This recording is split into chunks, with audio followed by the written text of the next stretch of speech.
চলো আজকে তোমাদের সাথে শেয়ার করব কি করে এই বহু রাবার ব্যান্ডগুলো বানাতে হয়। এটা বানাতে লাগে একটা রাবার ব্যান্ড আর ডলি সুতো।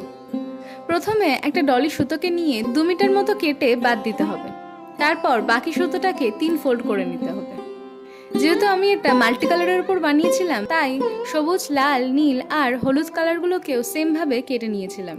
তারপর রাবারটার মধ্যে এইভাবে ঢুকিয়ে নিলাম। এবার কিছুটা সুতো নিয়ে রাবার ব্যান্ডের একদম নিচে ভালো করে পেঁচিয়ে নিতে হবে। এখানে মোট 18টা সুতো ছিল, তাই 6টা করে সুতো নিয়ে 3টে ভাগ করেছিলাম। এরপর বেনুনি করে নিতে হবে এবং শেষে সুতো দিয়ে বেঁধে দিতে হবে।